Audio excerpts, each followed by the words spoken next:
What's up? What's up? This is Mark with the mic. This is another Wrestling Babble. We bring it back to Superkick wrap up, and we'll have a little prediction show towards the end from Money in the Bank. I'm alongside my co-host from day one, Minion with the Opinion. Mo baby, Mo's back. They're cooking food, so you're going to hear some little pots and pans and things inside. It's all good. It's all good. It's all good. It's Father's Day. It's Father's Day. Oh, happy Father's Day to everyone. Happy Father's Day to Minion. He has a little minion of his own. Yes, thank you. And then to all the fathers that are on the Wrestling Babble cast that were on the cast and not on the cast, like Nutso, he's one of the fathers too. Happy Father's Day and all. Happy Father's Day.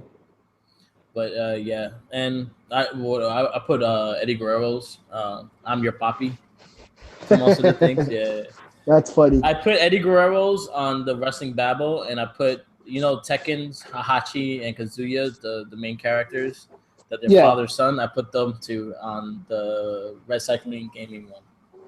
What feud was that "I'm Your Papi" shirt used in? Was that Rey Mysterio? Yeah, when he said he was Damien's son. Wow. Eddie was taken away way too early. I'm your papi. Genius. You think Eddie Guerrero, it would have worked with him in this era? Yeah. Now? Honestly, I don't think he'd be wrestling still. I think he would be in NXT training. NXT training, right? I think he would be a big, because I think he wanted to end soon, like before he passed away and stuff like that. I think he was gonna wrestle maybe 3 to 5 more years. Wow. What age was he that when he passed away? Like 40? 30, no, 40, yeah, 42, I think. 42? 41, 42. He left young. He left really young. Yeah. Yeah. I think he would have been backstage. I think he would have went to training because he actually loved teaching. He loved working with younger guys. He was one of the dudes that was always there and to help you out, to really talk to you and things like that, and what you did and what you didn't do, kind of thing, Yeah, that's the story of Eddie. He was always hands-on guy. Yeah, and everyone loved Eddie. So, yeah, so it would have been crazy if he would have been alive today. Especially with the talent they have now, like wow, the matches that he could have had. He could have improved a lot of people. He could have made a lot of people better also. Yeah, he could have made a lot of people. You know what he could have been great as? He could have been great as a GM. You think so? He would have been a hilarious GM. I mean, at this point, I think Kurt Angle's doing a pretty decent job. I don't know. Kurt Angle's doing a job. It's just that I'm just happy that he's not on scene all the time. Yeah, exactly. He takes a back step. He'll get involved when he needs to get involved. But other than that, he's pretty much back step. Exactly. He just looks funny in a suit. They're like, you should just wear your ring attire as your GM outfit. He just looks funny in a suit. But yeah, going deep into Eddie Guerrero and like the high Iron Papi. That's just Father's Day, so there we go. So far the build up to Money in the Bank, it was about 3 weeks since their last pay-per-view. During this time and place, lately in the summertime, we get pay-per-views really fast. So it's like every 2 weeks, I think, for like 4 different pay-per-views. Yeah, I just noticed that too. Yeah. When you just mentioned that, I was like, yeah, the pay-per-views jump way faster. Yeah, which is better anyway. I like every 2 weeks instead of waiting a whole month. Because I think sometimes the shows are so crappy. Yeah, because it's a slow time. Like the TV and everything like that is also a slow time after WrestleMania. So I think once Backlash, I think the pay-per-view after WrestleMania. That wherever that one is, that leads into the 2 week things and everything like that. And they also had an NXT in between too. So it's usually pretty good. Are you near the frying pan? I am grilling burgers right now. Yo, I can't hear it. It's really bad. Oh yeah? Okay. I will get away from it. Just give me No, go ahead. Let's keep it rolling. Yeah. So going into Money Bank, we have a lot of things going on with the SmackDown brand. This is SmackDown brand pay-per-view. They announced the first women's Money in the Bank match. You also have the main Money in the Bank match. It's gonna be. I like the fact that it's not predictable in a way. Like you don't really know who's gonna win. Like anyone and those people of both matches could win a match. It's true. It's really not predictable this year. Yeah. So we're gonna go into that, but again, like every 2 weeks they've been pay per view. We have Great Ball of Fire within the next 2 weeks. We have. I hate saying that too. You know you love it. I hate saying it. And You then know we you love also, saying it. but then you have that big break until SummerSlam. Because Great Balls of Fire is like in the beginning of July, and then the end of then is all SummerSlam is all in the end of August. So you have a big break in between pay-per-views. I can't believe they went through with that pay-per-view name. I did too. I still was hoping it was part of the Southpaw Regional Wrestling. With me saying that they are working on a season 2 of it, which I'm excited for. But yeah, I thought it would be part of that, and no, they kept going with it, and I'm like, yep, it's real. I can't.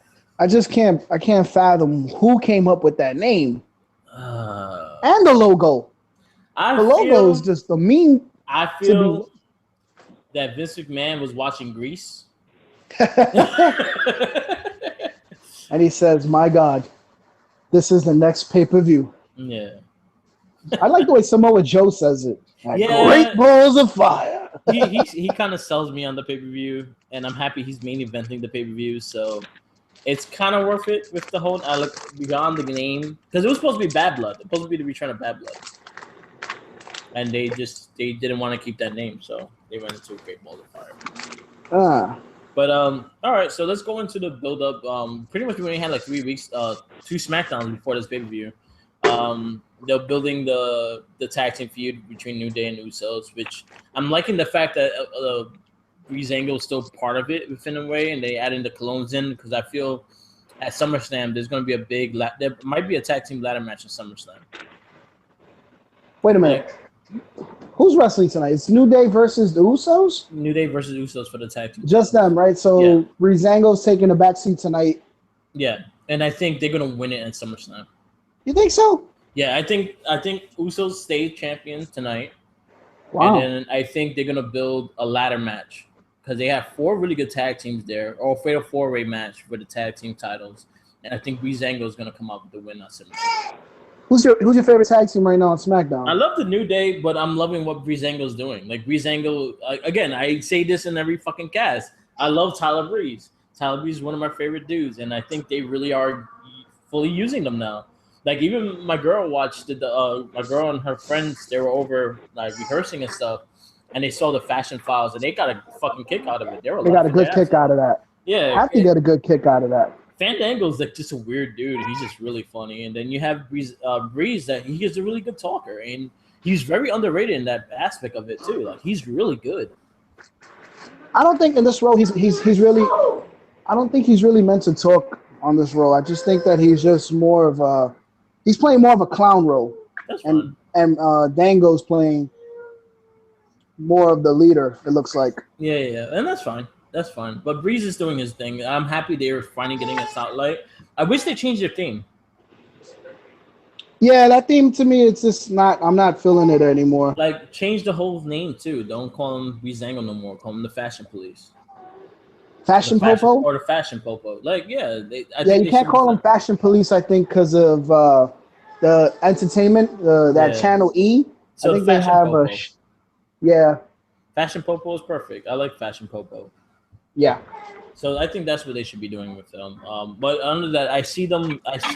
I don't see the Usos. We can do the prediction show later on, but I like the fact that they're adding all the tag teams again on TV. I think now it's one of the. For some reason, on SmackDown has been one or the other. Is the women's division that gets a look at, or the tag team division gets a look at? It's never both at the same time.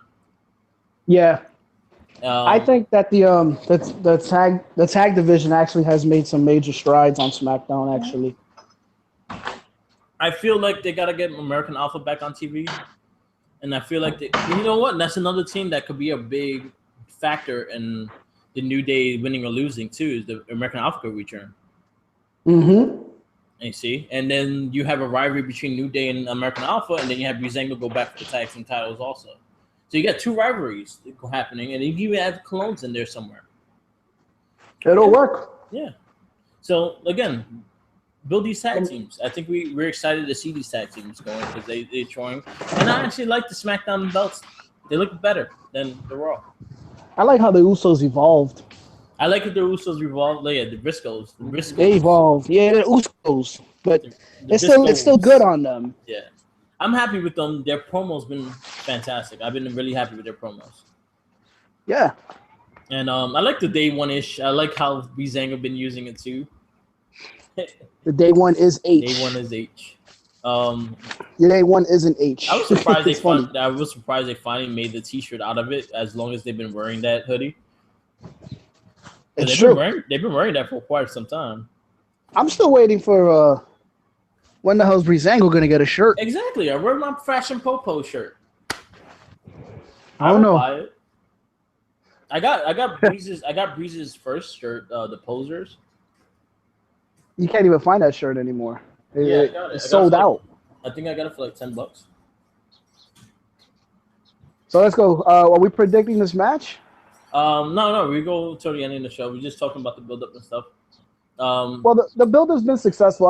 I'm not a fan of the New Day. It's just come to a point where I just don't like their cheesy face act. I just don't like it. I think that honey. Oh no. I think it's just too much of a ripoff of what you see on TV now.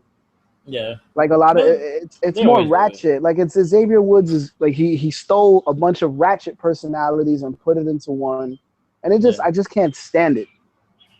Yeah, I still love them. Those are my guys. I'm very happy with them anyway. But it's gonna be fun. I would like them to go back to heel thing, but I think they're just too big as a face right now that it won't work. Like they are too big of a character they had to do a full heel turn and not just slowly be heel. They'll have to do like something like hit John Cena in the balls in the middle of the ring kind of thing to go heel. Mm-hmm. And then even after that, they probably get cheered for that. It's true. So I'm happy with them. I think it's fine. What do you think about the women's division build for the Money in the Bank? Well, I do like the build-up, but frankly, I just think that you need to break up that welcoming committee group. Yeah. The division is so small.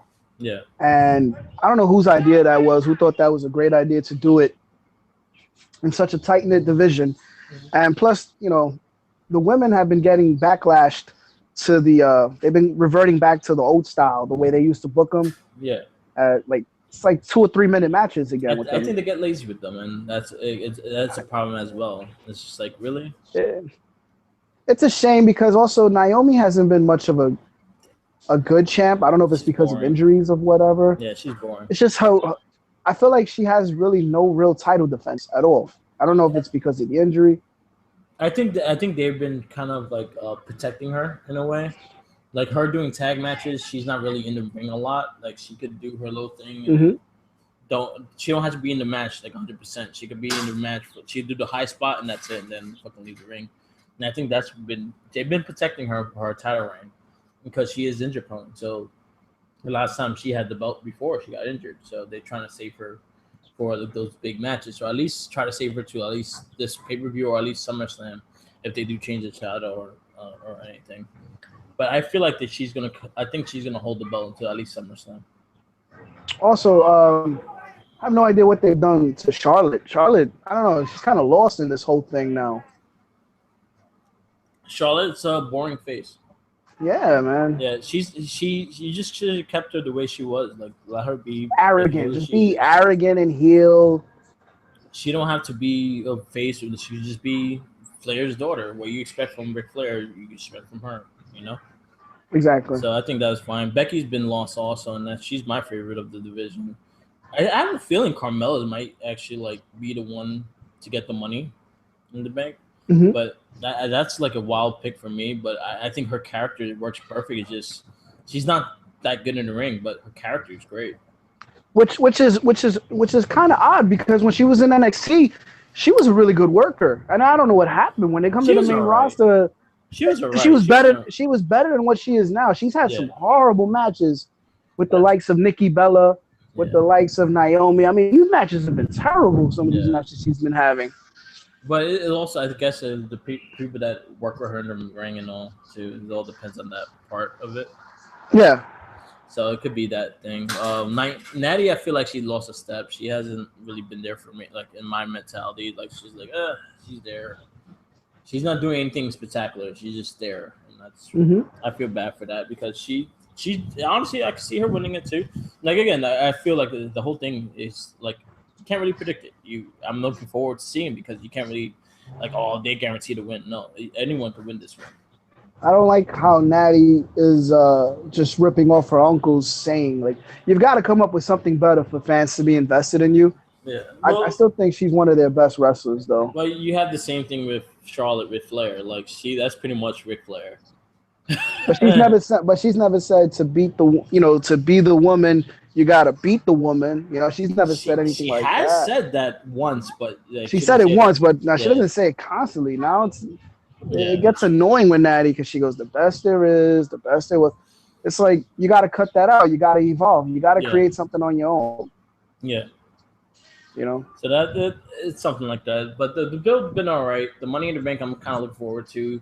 What do you think? I think what excited me for that build up was when they were supposed to have that fatal 5-way and they wound up just tearing each other apart. I think that's what excited me for that match. Yeah. Like they just needed something to really ignite it again.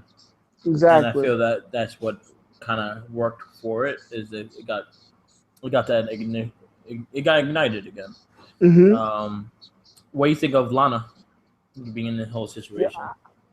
I'm not excited at all, to tell you the truth. I like the finish. I wish we could have seen it. I like her. Whatever she did to Naomi, I don't know if that's going to be a finisher or not, but it looked good. Yeah. It looked good. I've got a little hope, but I just don't like how she just was automatically jumped to the title picture. Well, she hasn't. Well, this one hasn't had a title for defense, so I'm all fine with her being straight into the title picture. Who else was going to fight her? Because everyone else is in the Money in the Bank, so at least they're defending the title. Yeah, I mean, I can't be nitpicking, but I guess they also they need another.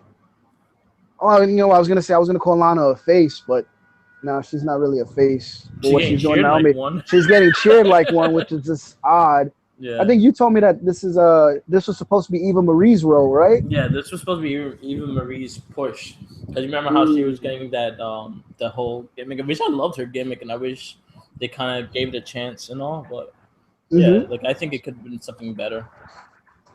Mm-hmm. And all, but so far it's been a good match. I say the best like build so far has been the Money in the Bank match itself. The females. I think all those guys. I think they're gonna tear the house down with that match. That's gonna be the best match of the night. It's gonna be a hard hitting match. You got Nakamura, AJ, KO, and Sami Zayn in one match, and then you have Baron Corbin, which has just been dominating people. And then Ziggler's Ziggler's just that wild card that could win this match. Yeah. I don't really know who's going to win tonight for that match. That's why it's kind of exciting. It's not really one. They did a great job editing SmackDown segments with those guys giving them shine. Yeah. Like maybe except for KO. KO really hasn't had any shine, I think. But he's KO. He's KO, so he doesn't need it. But they've shined with Nakamura. They shined with Baron Corbin. They gave Ziggler a win over AJ. That was really good, Yeah. All right, AJ is AJ's phenomenal. Yeah. But we know one thing that we're going to predict and it's going to happen is KO is going to take the majority of that of the punishment on the ladder. Remember the money fucking the WrestleMania. Yeah. On the ladder. Yeah. What about his ladder match with Balor that we went to on TakeOver? Yes. He took most. Come on, he's taking the majority of that. He takes the majority of the punishment. And you can predict that he's going to build something. By the way, I'm very interested in this because I've never seen Shinsuke Nakamura in any type of a stipulation match. Neither. So this is going to be my first time. Yeah. I don't know if he's ever wrestled in any other match that's not a regular wrestling match. Submission match, most I've seen. That was it. Probably. All right. And then, what do you think of the build for the WWE title match? I think Jinder been a great heel. Like I've been liking his promos a lot. I think he has a good stature for the title. Like I like him with the belt. I just wish he'd do better in the ring. But but out of the last match he had with Randy Orton, it was actually a really good match. It was. I think the build has been porous. and it's not on Jinder's part. It's more on Randy Orton's part. Mm-hmm. I think him disappearing for 2 weeks really hurts it. Yeah. Like, he needs to strike. If you're gonna be the super ultimate baby face that they're gonna put money in on you, then you need to be the Viper. You need to strike. You just can't come out and do RKO's out of nowhere just once. You need it to be more creative with this. Then again, they gave this like 3 weeks. Yeah. They just said that he's getting his rematch in his hometown. So yeah, I got. We'll see. Yeah, I like the so far. Jinder's promo's been good. At least they've been showing him in matches. He has been wrestling matches and stuff like that. I told you, Jinder reminds me of a throwback like Iron Sheik. Like, he's just gonna be into that character. And I thought they were gonna stop all of that, but kudos to them for bringing the creativity back. Jinder's done a great. I love his entrance, by the way. His entrance is very creative. The first time he fucked it up because he walked forward. He had to wait till the red starts going on. Yeah. But once he started getting the timing with it, it looks really dope. Like I dig it. I like him as a character. He's really well liked in backstage too. Yeah, because he works very hard. I've cut his ass too many times on here, so I gotta give him. I gotta get him props. Yeah, I think he's gonna be fine. Don't hinder the Jinder. Anyone that's hating on him, and put it this way, he's getting the JBL treatment. When JBL became a top heel, this is the exact same way that it happened. He came out of nowhere, became a WWE champion, stuff like that, and they pushed him as the big heel. And his promo is what kept him going. He's not that great in the ring. I don't give a fuck who you say. JBL is not that good in the ring. But look at the talent he worked with, like Eddie Guerrero, Kurt Angle, Chris Benoit, Rey Mysterio. Yeah, any of those guys will make you look like $1 million. His character was money, just like Jinder's. Jinder's is gonna generate money. And this is exactly what it is. I kind of want the Maharaja shirt. No, I don't want it. It just doesn't. It doesn't appeal to me. Actually, I want that Baron Corbin shirt. It comes on my birthday. The new Baron Corbin shirt. Yeah, it comes on my birthday. It's a pre-order shirt. I'm like, and you want me to get you a tight Bliss fit shirt, right? The tight Blitz. The tight Bliss fit shirt. I just showed you. I don't want the shirt. I just showed you. You know which one I like? I like her acid wash one. The acid wash one of Bliss. Yes. I actually the acid wash ones are really nice. Yeah, I really like that one. Yes. Yeah. What I was gonna say was, I don't know if you listen. You ever listen to Dave Meltzer and Brian Alvarez? No, because he annoys me. I'm telling you right now. I was listening to Brian Alvarez's podcast, right? And he thinks Baron Corbin is the worst wrestler on the roster. I couldn't put that together. Him and a bunch of other guys, they had the nerve to say that. They said, what, he's got 3 moves? And I was like, you got to be kidding me. Yeah, Roman Reigns got 3 moves. And that worked for him. It's not even that, though. But Baron Corbin is great in the ring. I didn't understand where that was coming from. They're very marky. Like anyone like how the marks and all, them two are like the biggest ones. And the fact that they don't have the relationship they used to have with WWE, they're very bitter with it. They used to have a really strong relationship with WWE. And now the fact that WWE don't let them backstage, they don't let them really get into this shit anymore like they used to. They don't. They shit on WWE all the time. And what's up, Mike? Hey, how you doing? What's up, man? Louis Beans has joined us very late. Give him a recap. I should have gave him like an interest theme, like the interference. Right. No chance in hell. You should have got the insurance thing going in there. He's gonna cash in. Oh man. So what y'all up to right now? So right now we're just talking about the build into SmackDown from to Money in the Bank. We went through the tag team division, which we actually liking more now because they're actually using the tag teams. I just feel like once you get like American Alpha part into it and stuff like that, and then you just got these guys back. They have a kickoff match. Mojo and Zack Ryder. Oh really? Wow. Okay. They're back. They're in a kickoff match against the Clones. Okay, that's cool. And then they're actually using them. I love the fact that the Breezangles, the Fashion Police. Like I said, I was saying to Josh that like even like my girl Jackie, she don't really watch. Like there's certain characters she would get into, and she saw the Fashion Police thing, and she got a good laugh out of it. Yeah, because some people they really just like they dig the character part of wrestling. So I can understand that. Like she loves the New Day and things like that. So those are the things like when they like that out there. it tends to get the attention. Like everyone likes them, kind of thing. Oh man. We talked about the women's division, which let's just give me a recap of everything. We just finished talking about Jinder Mahal versus Randy Orton, and kind of liking how he's been building the match, but it's been lack of Randy Orton to get the match going. Like he's barely been there, but at least Jinder been there. Okay. Randy Orton's been dreadful. He's been like one note. He just pops up, looks kind of, creepy, and then just hits you with an RKO. Everybody just. I don't know how you guys felt, but it's just been me. But I only like Randy when he was a Wyatt. That worked for me. Yeah. That was actually working for me. Yeah, I agree. It gave him purpose. You know what I mean? Something different. Mm-hmm. Yeah, I'm not too much of a fan of solo Randy these days. He just seems like lethargic and he's just there. Like, yeah, he just seems there. Like, hey, I gotta be here to get a check. Yeah, like at least who wants to get RKO? Like at least Cena, when he's there, he's very in there. Like you see him, you know he's there and everything like that. He is impactful with that. Orton, he's just like, oh yeah, I forgot he's in this roster. Yeah, it seems like he's operating at 50%. I don't know what's going on. All right, so all right, you're gonna wait, Louis Beans, how do you feel about Lana? I think the whole thing is Lana getting this title shot. Like I want to know. I think that whole thing is weird. It's not. I want to say it's not unexpected because you could kind of see some weirdness like this going on where somebody who just pops up out of nowhere. Just, hey, you know what? I talked enough smack to make some kind of impression. How about he just pop me in a match and out of nowhere? Like, I mean, it seems dumb. I'm not gonna lie. I like her character, but a title shot just could have been something else. Yeah, could have been something else. And she didn't earn it either. Like they didn't put her in a match or anything. They could have gave her like a. It'd have been cool. My biggest issue with that. If they gave her some type of you're not going to be in the ladder match, but they give you some type of other fast tracking match, was like, or just don't give her the title match. Or just I'm sorry. If you're gonna go all in with Lana, then put her in that ladder match. If you're gonna go all in like that, put her in it. What was the reason they didn't put her in? Because they wanted a title match at Money in the Bank with Naomi. Naomi was not defending her title at the pay-per-view, so all right. Yeah. It looked odd. Yeah.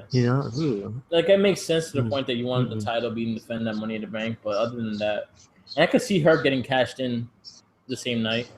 Wow, I didn't even think about it from that perspective. Yeah. She really didn't have a match at all. I've fallen out of Lana's just the whole owner of Lana. I've fallen out of ever since she stopped wearing those tight little dresses and like speaking Russian and stuff. I think it's after she got married to Rusev, that character has just went down. Yeah, I think the whole Ziggler. You guys felt that way. The whole Dolph Ziggler thing kind of ruined that everything. Was stupid. Yeah, that ruined everything because you knew that she was really, they announced that they were being engaged when they were trying to hide that. Yeah. Gotcha. Yep. But I hope this match is good. At least they got a women's title match, and I think that's what they kind of wanted. And now the fact that they actually added that to a pay-per-view, I have a feeling that's going to be the match to get cashed in on. You know what I'm thinking? This is showing a huge gap in that women's division, though. For them to do it this way, it's showing that they need to have more women. This is rough. Yeah, they lost. They lost two of the. They lost. How many did they lost? They lost two of the big ones from SmackDown. They lost Alexa and Mickie James. They kind of stripped them, and then they were left with 5. So then now they're pushing Lana to wrestle, so now they have a 6th member again. Yeah, but they need like Nikki more Bella's than gone. 5. Where's Nikki Bella? She's out for a bit. That's what I'm saying. Actually, talks to her being the 6th person in the ladder match tonight. Yeah. Too, I mean, that's all well and good, but damn, if only she could have been back before, so they could have been something different besides just this Naomi versus Lana title match. You know? All right, so we're gonna do like our fast predictions, and then we probably go into some of the New Japan that passed. Okay. All right. So the first match is the kickoff match: the Hype Bros versus Colognes. Who you got winning? Me and Hype Bros. Yeah, I got them winning. Got the Colognes. I got Hype Bros winning because it's too early for him to go do the whole heel turn yet. So I don't see him going heel. I think he's gonna do it. Not in the kickoff show. He needs to do it. Just do it now. Get it over with. Not in the kickoff show. SmackDown Women's Championship, not Naomi versus Lana. Wow. This seems like, you know what? This seems like a toss-up. If I'm being completely honest. I think Lana's going to get it, so I'm going with Lana. I think she's going to get it. I don't know why. This seems like I kind of want to say Lana just because I think that's just what will happen, you know? I say Lana gets it. She gets cashed in on. Yeah, I say if Naomi wins, she's going to get cashed in on. Okay. But so you got Lana also? Yeah, I got Lana, yeah. You also got to see where the match is positioned. If it kicks off the show, then there's not going to be a cash in. Got you. So, like, it depends on where the match is. Like, that's the whole thing with the strategies do, is the fact that it depends where the match is. If the women's ladder match is before the match, then someone could get cashed in on. Okay, cool. All right, so they could. I got Naomi keeping it. I think she's gonna be champ to SummerSlam. Lana, baby. Next match, SmackDown Tag Team Champions, the Usos versus the New Day. Usos are gonna keep it. I did explain my reasoning for this to build to SummerSlam. So I got the Usos retaining also. I got the New Day. You got the New Day? Okay. I think New Day's gonna take it tonight. Yeah. Okay. I feel like I think they're gonna win with some slick way. Use Xavier as that third wheel like they used to. Yo, shout outs to Xavier Woods because the dude was just down in Florida as CEO this weekend. Yeah. Playing Tekken in a wrestling ring. Yeah. He works hard. Yeah, he was in E3. Yeah, he flew from one side of the country to the other, and now where's this event at? It's in Louisiana. Missouri. Jeez. So yeah, he's going back and forth and back. Yeah, crazy. Yeah, and he challenged him and Omega had a big challenge on Tekken. Yeah, damn man, those. I watched the match too. I know you said you want to talk about that. It was crazy, but yeah, shout outs to those guys. Yeah. But the only reason I say I think the Usos are gonna win is because it seems like they really might be focused on this rivalry between them and the Fashion Police. Yeah, and I feel like if the Fashion Police are gonna win the belt, it's not gonna be from New Day. It's gonna be from the Usos or the Uggos. Yeah, me too. I feel like they're gonna be a big match at SummerSlam. I was telling you, I have a feeling there's gonna be a ladder match at SummerSlam for the tag team titles, like a ladder match or some big match, and I think that's where you're gonna get Breezango to win the titles. So I have the Usos keeping the belts. And they're having a good heel run with it too, so I wouldn't stop that right now. Sure. All right, this is gonna be a hard one. The women's Money in the Bank match: Becky Lynch versus Charlotte Flair versus Natty versus Tamina versus Carmella. Who you got winning? I'm on the Carmella train. Yeah. At first, I thought I was on that conspiracy bandwagon of, hey man, James Ellsworth is gonna pull some Randy stunt and somehow get the belt, get the briefcase. But I'm like, nah, it's probably just gonna be Carmella. I see like he's probably gonna help her win. That's more what I see. Who you got? Natty. I think it's Natty's time, and she deserves one run at least with a real belt. She done trained all these women anyway on this roster. She's helped out. Got you. Give her a title. Yeah. Got you. My heart says Becky Lynch, but I have Carmella winning. Oh, I wish. Yeah. I want Becky Lynch to win, but I have Carmella winning. I feel the same thing is gonna happen. I won't be disappointed if Carmella wins. I wouldn't be disappointed. I think anyone could actually take it besides Tamina. Fuck Tamina. I knew you were gonna say that. I knew that was coming. I think Carmella would benefit the most from having it because that'd be a big boost to her character or whatever. And also just it would put her behind the eight ball. It's like, all right, you got this big ass opportunity, so step it up. Yeah. So let's see what you can do. Right. My heart says Becky Lynch still though. All right. WWE Championship match: Jinder Mahal versus Randy Orton in his hometown. There's been a pattern of hometown heroes losing with WWE. Yeah, I got Mahal winning. I have him keeping the belt to SummerSlam.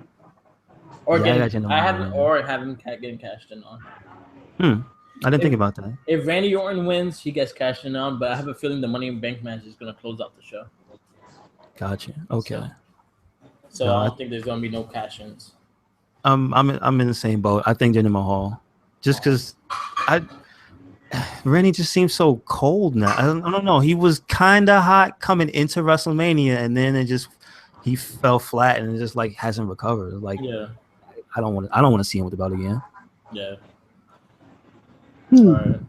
I'm gonna go with Jinder. Yeah, I got Jinder. The Maharaja. Mm-hmm. That intro, man, I love it. Yeah, I got them winning. I got him winning again. All right. I guess this might be the main event. I think this might close out. If this don't close out the match, then someone's gonna get cashed in on. Mm-hmm. United States champ Kevin Owens versus AJ Styles versus Baron Corbin versus Sami Zayn versus Dolph Ziggler versus Shinsuke Nakamura for the men's Money in the Bank match. I got Zayn. I've been calling for Sami Zayn for a while. Sticking with it. My heart says Zayn, but my mind says Baron Corbin. Yeah. I'm kind of in that. I want Kevin Owens to win because it's just overkill.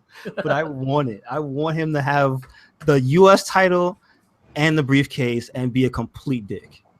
Yeah, that'd be awesome. And then he'd be the face of America, so he'd be the one to take the face of America title and a damn briefcase. Come on, man! He'd be the douchiest face ever. I say it because we all know he's like the best at being just a straight up asshole when he's on top. Like he's, you know what I mean? Like, so to have him have that is just like he's the ultimate here, the ultimate. And I don't think AJ is gonna win it because he feels like he's just in this match because he has to be.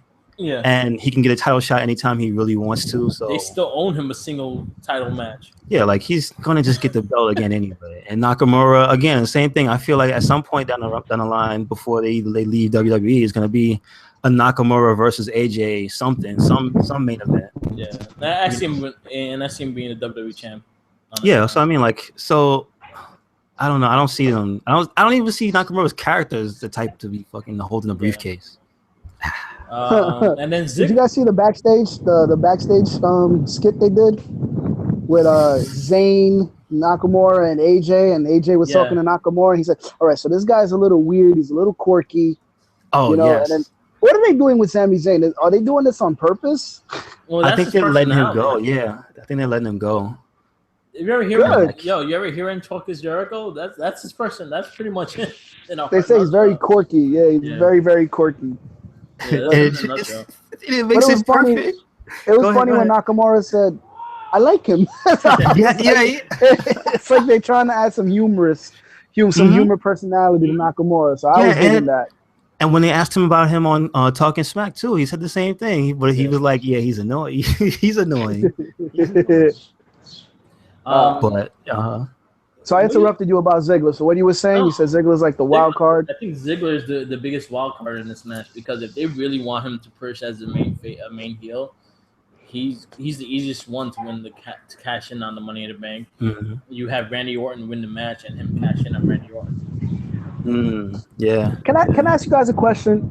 Where do you consider Dolph Ziggler? Do you consider him a mid card or on the high upper echelon of the main event card? I say he should be in the high end of the main card, but he's always being looked at as a mid card.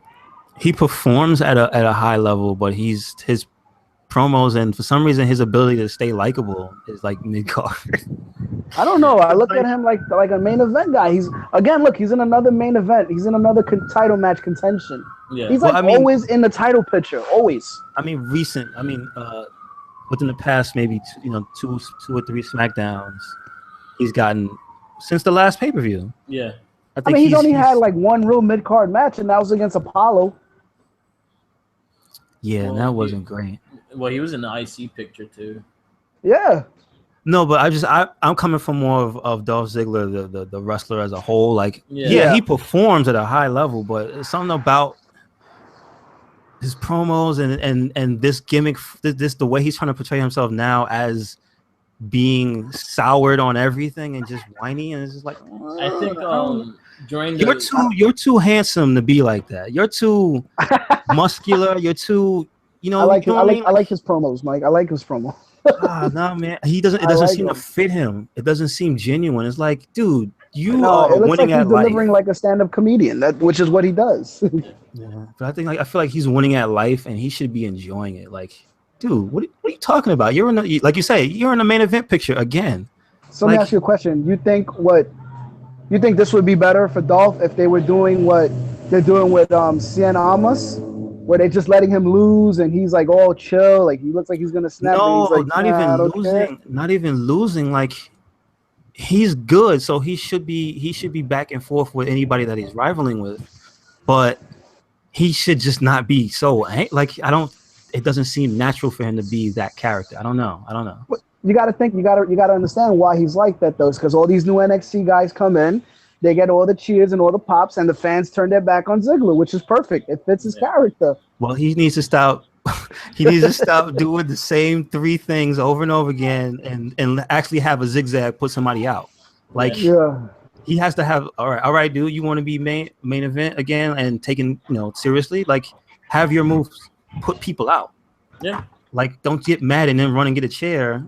Have your moves put people out. Like, come on, man. Like, if somebody gets hit with a deep 6, it's more likely they're done. You know what I mean? Like, and he's a lower, Corbin's a lower guy on the totem pole in Ziggler. But how do you get how do you portray your character as such a badass that you don't get that many people except the top kicking out of your finisher? You know what I mean? There's just certain things. It's like a toughness level that goes along with his character and everything. It's like, I'm sorry. I'm just, him as a whole, to me, is like, he could be better. Like, his wrestling ability is A+. But he's one of the most intriguing guys to talk about because you don't know exactly what, but he's got that whole thing going. You see it on his pants. It says Hollywood heel. He's acting like a movie star. Not a movie star, but he's acting like a rock star. He's acting like, listen, he's walking around like his shit don't stink.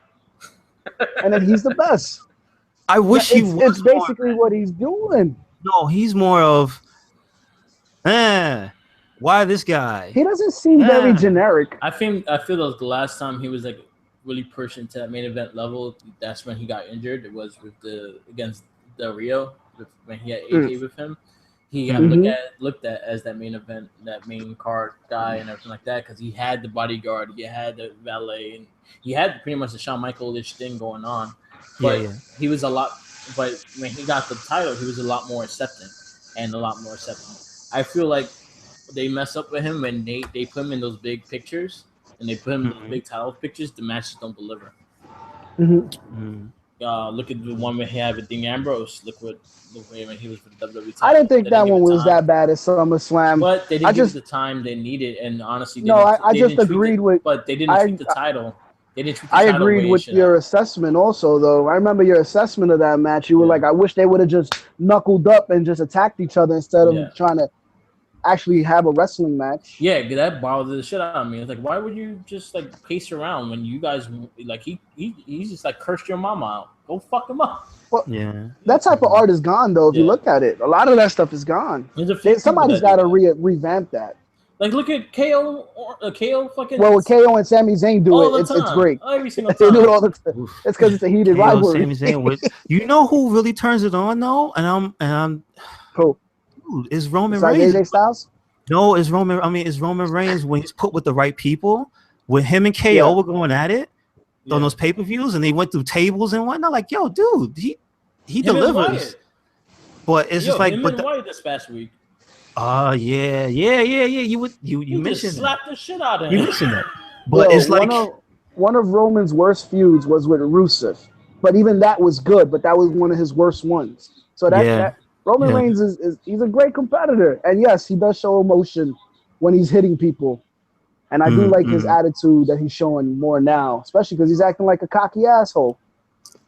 Yeah, but I was doing to the point you were making of the style coming back. Like, he seems to be one of the people that it is willing to engage. Him and KO are willing to engage in oh, we're bringing out the tables and we're going to use them. Oh, we're bringing out the chairs and we're going to use them. Oh, somebody might bleed. Oh, somebody's going through this table.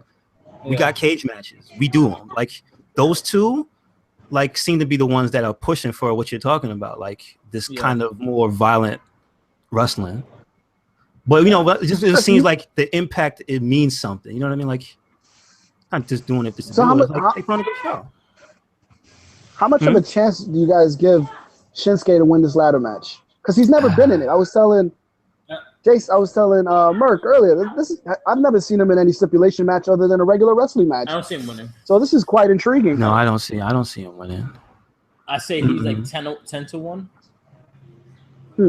I say he's the least likely to win the match. Yeah, I agree with that. As in, he's gonna come closer a lot of times, but I don't think he's gonna take the match. I say this is the perfect match for Corbin to actually get over. If they really want him established that as a big man and as what he is and what he's been doing, I think this is the perfect match to establish him with that. And also Zayn is the perfect guy to actually win this match and be surprised that he was surprised the shit out of everyone if he did win this match. True enough. No one expects him to win it. True, and I got Zayn tonight, baby. It's gonna be a Zayn and party. I'm telling you. Yeah, so and it's funny too. He's the underdog, but he's like one of the most talented guys in there. Yeah, exactly. So it's gonna be the underdog from the underground. There you go. Yeah. So no, but I personally got Corbin. So yeah, this pay-per-view feels like a little like NXT because the card is very short. I like it because now you're gonna have a lot of time for each match. Every match you're gonna get some time. So you're gonna get time for the women's match. You're gonna get time for the tag team match. So there's no excuse for less than 10-minute matches. All matches should be at least 15 minutes long. Gotcha. By the way, I would have subtracted Nakamura and I would have put in Luke Harper in this match because he's been lost in the shuffle. Yeah. I honestly would have put 8. I honestly would have put 8 dudes and put Harper and Eric Rowan in it. Just has big bodies in the match. Yeah, I guess so. Yeah.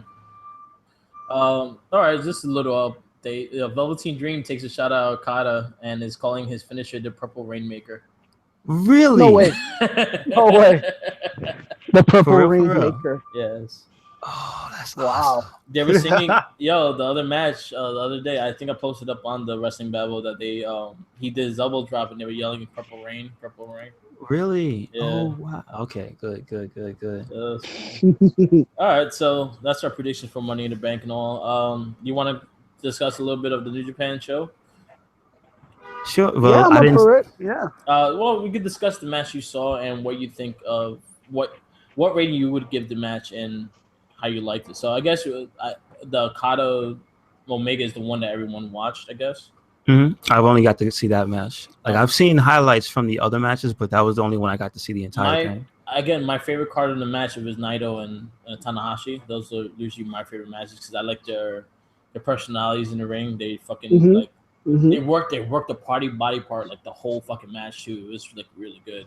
You should definitely check out that match. That was my favorite match. And my match of the night was Kushida versus the Ticking Time Bomb. That was epic. That was a great classic. All right. So let's talk about the Omega Okada match. So the first one, they got a big thing because David Melzer, or whatever the fucking name is, gave it 5 stars. I personally never thought it was a 5-star match. It was a great match, but I would never. He gave it 6. Like he gave it 6. I would never. He gave it 6. Yeah. My big thing with their matches is the fact that this is something that these guys always bitch about and complain about. Like, oh, these guys always kick out finishers. But they only complain about it when WWE does it. But when fucking New Japan does it, they don't say shit. This is true. That's very true. I kind of picked up on that. God, I'm an asshole. How many fucking Rainmakers he did in that match? He did like 6. I counted 7. You counted 7. Shit. 7 Rainmakers, but you know what's funny? He only went for the pin once on one Rainmaker. At least that made sense. Yeah, because he was so tired he couldn't go for a pin or Omega would roll out. Yeah. So I mean there were a few things. See, all right.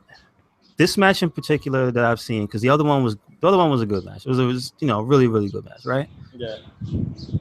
This match, I would put in like one of the best wrestling matches I've ever seen, but not because of Okada. It was because of Kenny Omega. There's a few things that he does in the match, which it just further cements why he's one of the best wrestlers in the world, like and by far. Yeah. There's little because he's all right. Number one, he's a heel, right? He's in the Bullet Club. He's a bad guy. He's kind of a jerk. He spits in people's faces. You can't even call him a heel. Can't even call him a heel. What is he? Like just an outsider or something like that? I don't know. I think he's a rebel. Okay. Well, I don't know, because aren't they bad because of like they have Marty Scurll now, so aren't they all villains? But they get so many cheers though. It's just weird how that Bullet Club operates. They're the NWO. NWO got cheered. Remember they they're giving 2 sweets to the fans and everything. I'm like, what the hell? But for the purposes of this match, you could tell one guy was the good guy, one guy was clearly the bad guy. Yeah. So Okada was the bad guy. What are you talking about? No. He was getting booed. You saw him make it rain? Come on. Only good guys do that. And T-Pain. But no. Like there's so many like little character things that Omega does in the ring. Like when he was on the ground and after he got suplexed off the apron and he's down there and he made this face. And then there's when he got when he jumped and elbowed him to the table, right?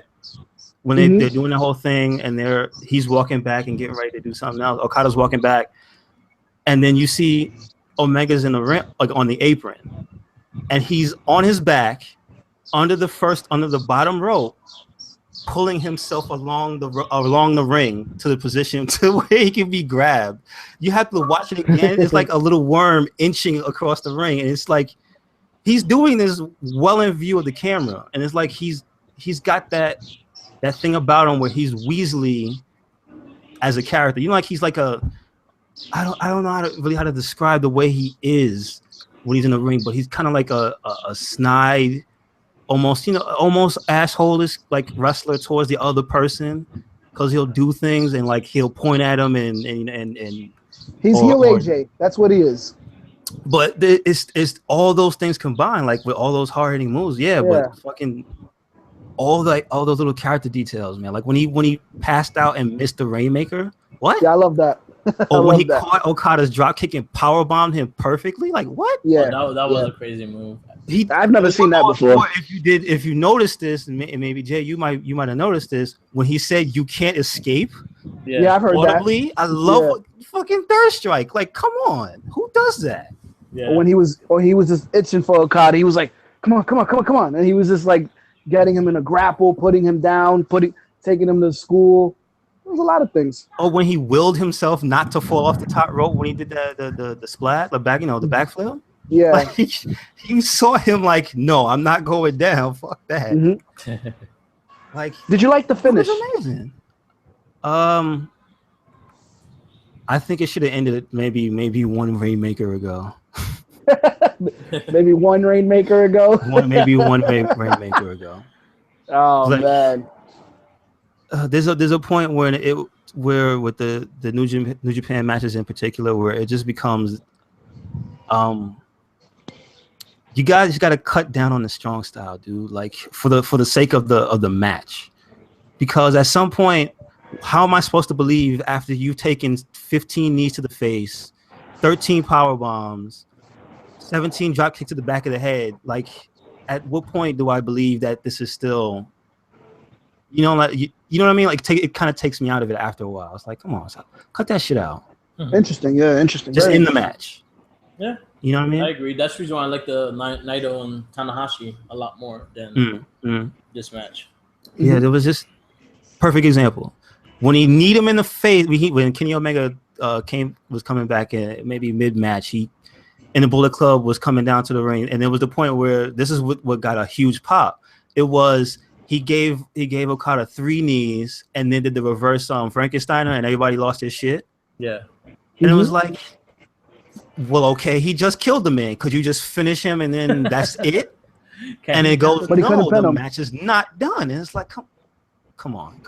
You lose the impact of those hard hitting moves when you diminish it like that. Oh, I'm just gonna kick out and we're gonna keep going for another 15 minutes. And there was something that Austin talked about it like years ago. He talked about it like a couple months ago for I think it was the Reigns and Strowman match. That they could have easily did this as a finisher also, and that's the kick out at the 3.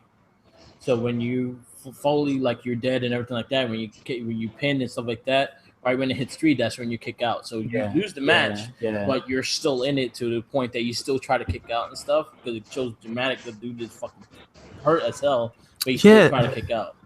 Yeah, it tells a much better story when the match is ended well. Yeah, and that's kind of a lost art with that whole like kicking out at the 3rd count. Like basically, it shows that you're still in the match, but you're just not coherent to fucking keep doing it. You know. True enough. I don't remember the last time I've seen that. And I think that could have been a great way to end that match because Omega wasn't fully done yet, and he could have easily kicked out like that last once the 3rd pound hit. That's when he could easily kicked out. You know. Yeah. Yeah. And then it still showed a lot the fact that he still wanted to fight. You know. Yeah, I mean, he gave his all. Like there was a lot of stuff that was like, wow, this is some top tier stuff. The suplex with when he tucked his leg, like you saw the extension on it. Like, there's certain things when you see people do moves so crisp and cleanly. Yeah. After being in the match for like 30 minutes, still, that's something else. Like, regardless of whether you like the guys or not, it's like there's certain things that you start to pick up on. Like these guys are on another level. It's just like you said, the finish was like, to me, it was all right. He's dead already. You know what I mean? That's what. Yeah. I thought it was great. What rating did you give it? You gave it a 5. For me, it was still a 5. Yeah. A 5, I like that one better than the last one. I like the Tanahashi night open match more, so I gave it a 4.5. Okay. I mean, I still gave Omega and Okada a 5. Everything that you said, you hit it right. Hit it right on the head. My biggest complaint, trying not to be just over analytical, is like you said, for about 35 minutes. It should have not gone 60 minutes. It got to a point when it was like, okay, how many knee triggers are you going to give him? Because you kept doing it, and then the Rainmakers. After like the 4th one, it was like either Okada should win or Omega should win. But I think the finish should have been Omega should have finally got it. Yeah. Because the fans look like they just gravitate more to Omega anyway than Okada. Yeah. Which is weird.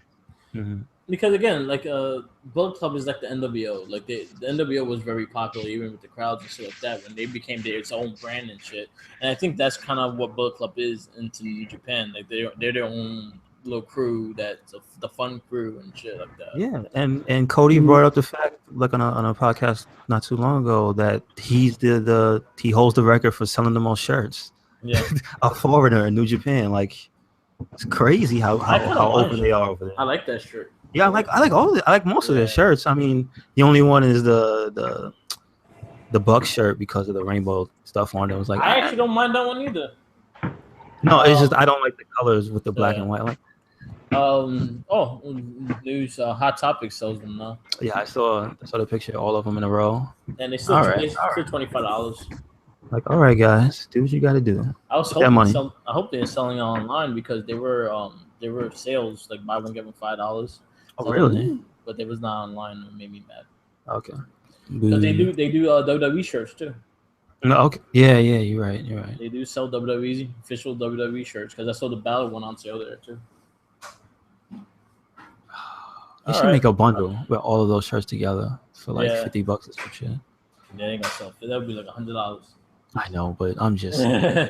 All right, we're gonna wrap this up. This is another Superkick wrap up. Thank you, Louis Beans and Minion Opinion, always joining me. We'll be back next Sunday with Money in the Bank review, and we'll talk more and the build up for Great Balls of Fire, which I still annoyed. Goodness gracious. Stay tuned. It's gets better. I swear we will have an E3 special. We'll talk about everything E3 or likes and dislikes, and there's probably more dislikes or likes. I don't know. Follow us at the Wrestling Babble on Facebook, Merc with the Mic on Twitter, YouTube Merc with the Mic, YouTube Red Cycle Inc., YouTube. That's all the YouTube we have. Yeah. Yep. Red Cycle Inc. on Twitter, on Facebook, and That's, everything else. I know that. Yep. Money in the bank tonight, y'all. Money in the Bank. Enjoy. Anything else you got to plug?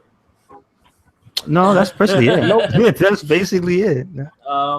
Money in the Bank tonight. We will have a review show later this week, and enjoy, guys. Peace out. Peace.